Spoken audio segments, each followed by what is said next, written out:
जय महाराष्ट्र मित्रांनो. आजच्या आपल्या व्हिडिओमध्ये आपण फंडामेंटल्स ऑफ इलेक्ट्रिसिटी यावर डिस्कस करणार आहोत आणि यामध्ये बघणार आहोत energy, voltage, resistance, current, power आणि या सगळ्यांचं रिलेशन ओहम्स लॉ कसा डिफाईन करतो. तर व्हिडिओ खूप इंटरेस्टिंग होणार आहे, तुम्ही शेवटपर्यंत नक्की बघा. जर आपल्याला खरोखरच इलेक्ट्रिसिटी समजून घ्यायची असेल तर सगळ्यात पहिला आपल्याला फाउंडेशनल एलिमेंट म्हणजेच एनर्जी समजून घ्यावी लागेल. एनर्जी म्हणजेच ऊर्जा किंवा शक्ती, जी या ब्रह्मांडामध्ये एकमेव चलन आहे ज्याला आपण कार्य करण्याची किंवा बदल घडवण्याची क्षमता असे म्हणतो. In English the capacity to do work or cause change, जी जूल्स मध्ये मेजर केली जाते. प्रत्येक प्रोसेस, मग ते लहानातल्या लहान ॲटम मधील बदल किंवा मोठ्यातल्या मोठ्या मशीनची कार्य करणे, यासाठी लागते ती एनर्जी. आता लक्ष द्या, या ब्रह्मांडामधील प्रत्येक ॲटम मध्ये कोणत्या ना कोणत्या फॉर्म मध्ये एनर्जी असते.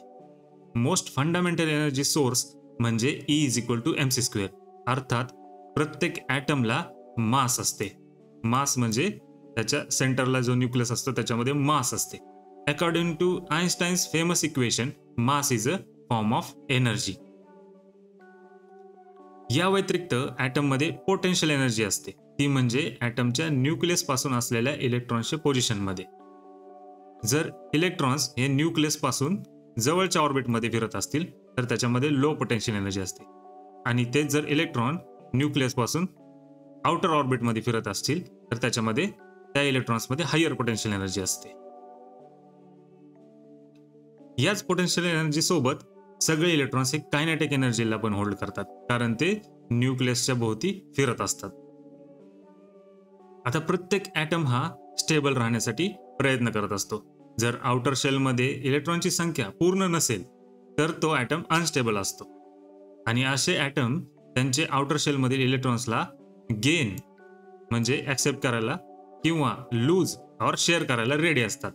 म्हणजे सपोज या ॲटमला स्टेबल राहण्यासाठी 4 इलेक्ट्रॉनची गरज असेल तर आता ह्याच्यामध्ये 2चे शॉर्टेज आहे, तर तो 2 इलेक्ट्रॉन्स ॲक्सेप्ट करायला रेडी असेल. किंवा सपोज ह्याच्या आउटर शेलमध्ये 3 इलेक्ट्रॉन्स आहेत, तर तो त्याला स्टेबल होण्यासाठी जर 2 इलेक्ट्रॉन्स लागत असतील तर तो 1 इलेक्ट्रॉन शेअर करायला रेडी असतो दुसऱ्या ॲटम सोबत. म्हणजे आपण काय करू शकतो, असे ॲटम निवडायचे जे इलेक्ट्रॉन्स लूज करायला रेडी असतात आणि त्यांना एका बाजूला ठेवायचं. इलेक्ट्रॉन लूज करायला रेडी असलेल्या ॲटमला आपण एका बाजूला ठेवूया आणि फिजिकली सेपरेट बाजूला इलेक्ट्रॉन्स गेन करायला रेडी असलेल्या ॲटमला ठेवूया. एक्झाम्पल, तर ही झाली आपली बॅटरी तयार. कारण का जे लूज करायला रेडी आहेत ते इलेक्ट्रॉन हे दुसऱ्याला आपले इलेक्ट्रॉन द्यायला इच्छुक आहेत, आणि ज्यांच्या ॲटमच्या आउटर शेलमध्ये इलेक्ट्रॉनची संख्या कमी आहे ते इलेक्ट्रॉन्स ॲक्सेप्ट करायला रेडी आहेत. आता ह्या दोघांना आपण एक्सटर्नली कनेक्ट केलं तर आपण त्याच्यामध्ये पोटेन्शियल डिफरन्स क्रिएट करू शकतो. सो इलेक्ट्रॉन्स लूज करणाऱ्या बाजूला आपण ॲनोड म्हणतो आणि गेन करणाऱ्या बाजूला आपण कॅथोड म्हणतो. सो बॅटरीमध्ये ॲनोडला ऑक्सिडेशन होत असतं आणि कॅथोडला रिडक्शन होत असतं. याच प्रोसेसला redox reaction, reduction oxidation reaction म्हणतात. ही एक इलेक्ट्रोकेमिकल रिॲक्शन असते ज्याच्यामध्ये इलेक्ट्रिकल पोटेन्शियल डिफरन्स क्रिएट होतं, ज्याला आपण व्होल्टेज या नावाने ओळखतो. हे व्होल्टेज आपण वापरतो बल्ब पासून ते कॉम्प्लेक्स इलेक्ट्रॉनिक सर्किट वर्क करण्यासाठी, ऑपरेट करण्यासाठी. सो इंटरेस्टिंगली आपण काय केलं, असे ॲटम एका बाजूला ठेवले की ज्यांना इलेक्ट्रॉन्स लूज करायचे, आणि असे ॲटम एका बाजूला ठेवले ज्यांना इलेक्ट्रॉन गेन करायचे. तो ऑब्वियस आहे, जेव्हा आपण त्याला एक्सटर्नली कनेक्ट करू एखाद्या वायरनी तर ते इलेक्ट्रॉन त्या वायर थ्रू ट्रॅव्हल करतील आणि अदर ॲटम्सकडे अट्रॅक्ट होतील. त्याच्यामध्ये जर आपण इलेक्ट्रॉनिक सर्किट किंवा बल्ब किंवा एखादी गोष्ट वापरली तर आपण त्या पोटेन्शियल डिफरन्स, त्या पोटेन्शियल एनर्जीचा वापर करून घेऊ शकतो. तो असं आपली बॅटरी वर्क करते. म्हणजेच दोन इलेक्ट्रिकल पॉइंट मधील potential energy difference per unit of electric चार्जला आपण व्होल्टेज म्हणतो, जे आपण व्होल्ट मध्ये दर्शवतो. तर त्याला डेफिनेशन काय आहे? Voltage is the energy or work per unit of charge. It represent the push or pressure that drives the current. म्हणजे पोटेन्शियल एनर्जी म्हणजेच काय असतं? प्रेशर किंवा पुश, जे इलेक्ट्रॉनला पुश करायला भाग पाडतं. आपण असं म्हणू शकतो 1 कूलम ऑफ इलेक्ट्रॉनला पुश करण्यासाठी 1 जूल ऑफ एनर्जी लागते, त्याला आपण व्होल्टेज म्हणतो. म्हणजे 1V = 1J/C. आता coulomb, 1 coulomb is nothing but the group of electron. म्हणजे आपण सिंगल इलेक्ट्रॉन्सला न घेता इथं ग्रुप ऑफ इलेक्ट्रॉन घेतो. म्हणजे छोटे छोटे जे इलेक्ट्रॉन्स आहेत त्या ग्रुपला आपण 1 कूलम किंवा 1 कूलम ऑफ चार्ज म्हणतो, ग्रुप ऑफ इलेक्ट्रॉनला. असं का केलंय? कारण का कॅल्क्युलेशन मध्ये सोपं जाण्यासाठी. सिंगल इलेक्ट्रॉनची व्हॅल्यू ही खूप लो असते आणि मोठे कॅल्क्युलेशन करण्यासाठी कॉम्प्लेक्सेशन येऊ शकतं, म्हणून ह्याला आपण ग्रुप ऑफ इलेक्ट्रॉन म्हणतो, ज्याला 1 कूलम ऑफ चार्ज म्हणतो. So 1 coulomb 1C is nothing but the electrons. तर तेवढे इलेक्ट्रॉनला पुश करण्यासाठी जेवढी एनर्जी लागते त्याला म्हणतात 1 जूल ऑफ एनर्जी. तर हे इज इक्वल टू 1 व्होल्ट असतं. सो आपण ह्याला जर अॅनालॉजी समजून घ्यायची झाली तर समजा या धरणाची उंची, या धरणामध्ये पाणी आहे, तर ह्या धरणाची उंची खाली असलेल्या टर्बाईन पासून जास्त असेल तर या पाण्यामध्ये जास्त प्रेशर आहे किंवा पोटेन्शियल एनर्जी जास्त आहे असं आपण म्हणतो. लक्षात घ्या, त्याच्यामध्ये पाणी टर्बाईन पासून किती उंचीवर आहे त्याच्यावर ठरतं त्याची पोटेन्शियल एनर्जी किती आहे. याचा अर्थ असा नाही की ती पाणी वाहतंय. पाणी जस्ट तुम्ही 1 पॉइंट पासून दुसऱ्या पॉइंट मध्ये जर उंचीवर ठेवलं, जसं तुमच्या घरामध्ये तुमच्या रूफवर किंवा छतावर जर पाण्याची टाकी असेल आणि तुमचा नळ तुमच्या बाथरूम मध्ये असेल, तर ह्या दोघांच्या मध्ये, ह्या 2 पॉइंट मध्ये पोटेन्शियल एनर्जी डिफरन्स जास्त आहे. म्हणजे त्याच्यामध्ये पोटेन्शियल एनर्जी आहे त्या पाण्यामध्ये. So voltage is nothing but the potential energy किंवा potential difference between 2 point. Electrical circuit मध्ये बी सिमिलरच असतं. मग जर हा पाण्याचा प्रेशर व्होल्टेज असेल तर टॉप पॉइंट पासून टर्बाईन पर्यंत किती पाणी वाहत आहे पर सेकंड मध्ये, म्हणजेच तो झाला आपला करंट. म्हणजेच काय झालं, पाण्याला किती फ्लो आहे, एका सेकंदात किती पाणी या गेट पासून ते टर्बाईन पर्यंत पडतंय, ह्याला आपण करंट म्हणू शकतो. जर खूप सारं पाणी हाय प्रेशर मध्ये व्हायला लागलं तर आपण म्हणतो पाण्याला करंट खूप आहे. तेच जर संथ गतीने पाणी व्हायला लागलं तर आपण म्हणतो पाण्याला करंट नाहीये, जे आपण जनरल टर्म्स मध्ये आपण पाण्याकडे बघून सांगू शकतो. हेच जर इलेक्ट्रिकली डिफाईन करायचं झालं तर current is the amount of charge passing a specific point in a circuit over a given time. The standard unit of current is ampere आणि 1 ampere representing the flow of 1 coulomb of charge per second. लक्षात ठेवा, Q is nothing but the 1 coulomb of charge. त्याला represent करतो आपण Q ने, electric चार्जला.